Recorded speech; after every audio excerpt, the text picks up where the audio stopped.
My name is Witold Pilecki, and I once volunteered to die. Not to end my life, but to step into the place where life itself had been murdered. It was 1940. Poland had fallen. The Nazis marched through our streets with their polished boots and crooked smiles. The eagle on our flag had been caged. Yet in the shadows, resistance still breathed, quiet, stubborn, invisible. I was a soldier before the world shattered. When my country was torn apart, I swore an oath not to let it die quietly. That oath brought me here, to a decision no sane man should make. Rumors had reached us of a new kind of camp. A place where people vanished, priests, teachers, Jews, anyone the Germans feared. The name of that place whispered like a curse, Auschwitz. We didn't know what it truly was. Some said it was just a prison. Others called it something darker. I needed to know the truth. So I volunteered to go there. It's strange how easy it was. One act of capture, a staged arrest in Warsaw. On the night of September 19, 1940, I joined a roundup near Zolibors. The Gestapo didn't know that I had chosen this fate. They dragged us like animals, shouting, beating, herding us into trucks. The air stank of sweat and fear. When we reached the station, they packed us into cattle cars. The doors slammed shut. It was dark, suffocating, bodies pressed against bodies. I could hear prayers in every language, sobs, and the rattle of wheels carrying us into the unknown. Hours later, the train stopped. Guards barked orders. We stumbled out into the cold night. And then I saw it, the sign, albeit marked Frei. Work makes you free. I had entered Auschwitz. They shaved our heads, stripped us naked, beat us until blood mixed with mud. They gave us numbers. Mine was 4859. From that moment, my name ceased to exist. The smell hit me first, burning flesh from the crematorium, the sour stench of rot. The barracks were infested, the ground frozen, the sky always gray. Every morning we stood for roll call, rows of hollow men waiting to be counted, waiting to be punished. I saw men collapse from hunger and cold. I saw guards laugh as they shot them for fun. Auschwitz wasn't a prison. It was a machine, built not to hold life, but to erase it. Still, I remembered why I was there. Hidden beneath my despair was my mission, to organize resistance inside the camp and to send messages to the outside world. At first, I worked as a laborer, hauling stones, digging trenches. But slowly, carefully, I began to find others, men who still had fire in their eyes. Together we built what we called Związek Organizacji Wojskowej, the Union of Military Organization, a secret resistance inside Auschwitz itself. We shared scraps of food. We traded information. We passed letters written on stolen paper, hidden in loaves of bread or buried beneath corpses. One night, under the flicker of a stolen candle, I wrote my first report. I described the beatings, the shootings, the starvation. I told of the first mass executions, of gas chambers disguised as showers. We smuggled that report out through a prisoner who escaped. Months later, London would receive it. The world would know what was happening here. But at that time, we were still alone in hell. Each day I tried to remember the faces of those who died. It was my way of fighting the camp's greatest weapon, forgetfulness. There was Father Maximilian, a priest who whispered prayers for dying men. Marek, a young Jewish violinist who played silent melodies with his fingers when his bow was taken. And Stefan, who shared his bread with others until he starved. They were heroes without medals, martyrs without graves. Once, I watched an SS officer throw a newborn child into a ditch. The mother screamed until her voice broke. The officer lit a cigarette and walked away. In that moment, something inside me shattered, but another part hardened. If the world had created such monsters, then someone had to record their crimes. Someone had to survive to tell the truth. In 1941, new transports arrived, endless lines of people, Jews from all across Europe. They came with suitcases and hope. They were told they'd be resettled. But I saw where they went, to the gas chambers. Their clothes piled up. Their names disappeared. Their ashes floated over the camp like gray snow. I often wondered how much a human life weighed, perhaps the same as a handful of ash. Yet even there, in that graveyard of humanity, I saw flickers of light. Prisoners shared crumbs of bread. A Polish doctor risked his life to treat the sick. A guard, yes, one guard, slipped me a piece of paper once, whispering, "You must live." Hope was a rebellion. We gathered information, blueprints of the crematoria, numbers of the dead, names of SS officers. Each detail was a weapon, each word a bullet. We smuggled them out, praying the Allies would act. By 1942, The camp had grown into an empire of death. I knew that staying longer meant certain death. But leaving would mean abandoning those I swore to protect. Still, the world needed more proof. Reports alone were not enough. Someone had to get out and speak. I planned my escape for April 1943. It would take precision, courage, and luck, three things rarely found in Auschwitz. The night before, I wrote a final note to the men who remained. If I fall, remember that I fell not as a prisoner, but as a witness. If I live, it will be for you. That night, under a moon veiled in smoke, I slipped through a hole near the bakery with two others. We crawled through mud, wire, and darkness. Dogs barked. Shots rang out. We ran until dawn broke over the fields of Auschwitz. For the first time in 3 years, I saw the sky without barbed wire. We reached a farmhouse miles away. A Polish farmer hid us, fed us, and gave us clothes. When I looked in the mirror, I barely recognized myself, a skeleton draped in skin, eyes hollow, yet still burning.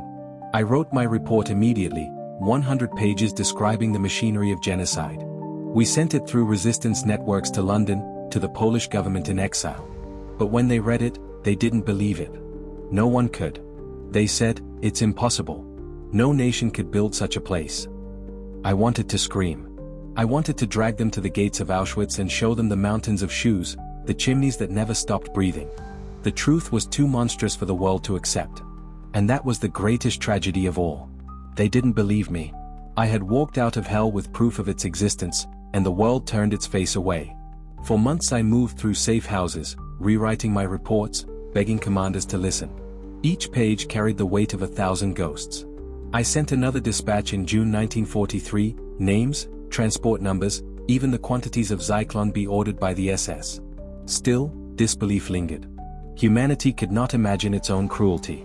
I could have fled. I could have hidden somewhere in the mountains and tried to forget.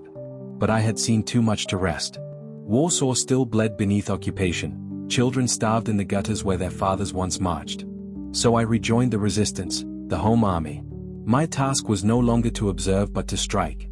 We forged documents, sabotaged trains, and rescued those we could from transport lines. At night, I dreamt of the camp, the clang of gates, the smell of ash, the faces of those I left behind. Sometimes I awoke with my hands clenched, certain I still held the number 4859 on my chest. When the Warsaw Uprising erupted in 1944, I fought again. For 63 days our city burned, and once more the world watched. The Soviets waited across the river, letting us die so they could claim the ruins for themselves. When the uprising collapsed, I slipped into hiding. The war, for most, was ending. For me, it was merely changing its uniform.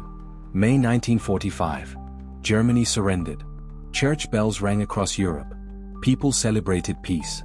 But in Poland, a different army marched in, one bearing red stars instead of swastikas. We were told they were liberators. Yet their first act was to arrest those of us who had fought for a free Poland. The NKVD, the Soviet secret police, began rounding up resistance members. I went underground once more, leading an intelligence network against this new occupation. We called ourselves the NIE, short for Niepodleglosk, Independence. I knew the danger. I had faced Gestapo interrogation, I could face Stalin's, too. But I had not endured Auschwitz to watch another tyranny grow from its ashes. It happened in May 1947. A knock at the door, the smell of damp uniforms, the silence that follows recognition. They dragged me into a basement cell in Mokoto prison, Warsaw. This time there was no German barking orders in a foreign tongue. These men spoke Polish, my own language twisted into a weapon. They beat me for months. Every night the light stayed on, every morning they asked the same questions. Who do you work for? What are your networks? Who in London helps you? I told them nothing. They broke my ribs, my teeth, my pride, but not my will. Compared to Auschwitz, this was merely another test. In Auschwitz, they tried to destroy my body. Here, they wanted to destroy my country's memory. In 1948 they staged my trial. The courtroom was a theater, the verdict already written. I stood before the judges in a torn uniform, thin as a shadow. They called me a traitor, a spy against the people. I looked at them and thought of the word justice carved above the gates of hell, another lie. When my sentence was read, death by firing squad, I felt strangely calm. I had survived what no man should see. If this was to be the end, then let it come quickly. But I prayed that someday, someone would speak my name without fear. They came for me on May 25, 1948. I was 38 years old. They led me down a corridor that smelled of rust and damp earth.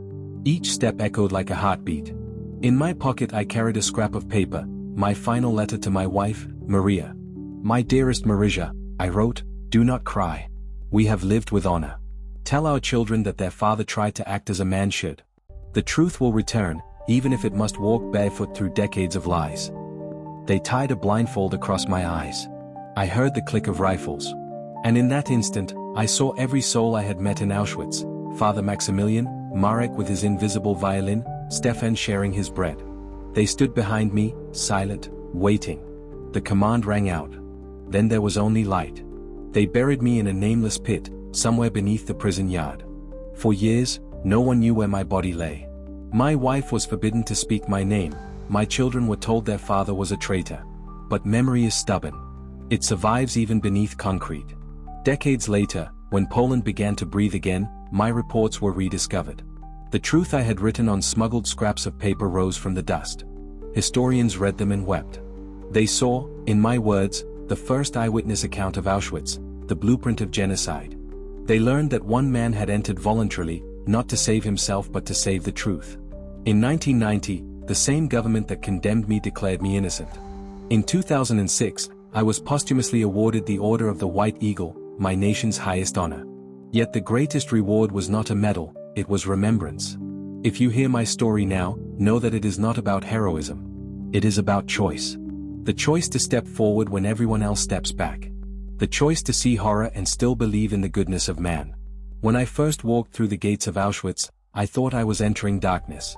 But inside that darkness, I found light, flickering in the smallest acts of compassion. A crust of bread shared. A prayer whispered. A promise kept. Evil does not begin with monsters, it begins with silence. And silence is what I broke. That is why I went there. That is why I wrote. And that is why I am speaking to you now, across the years, across the ashes. I do not ask to be remembered as a martyr. Remember instead the millions whose names were never spoken, whose letters were never sent. They are the true witnesses of Auschwitz. I merely carried their voices beyond the wire. When you walk beneath the arch that says albeit marked frei, do not look at the words, look at the silence behind them. That silence once swallowed the world. Do not let it return.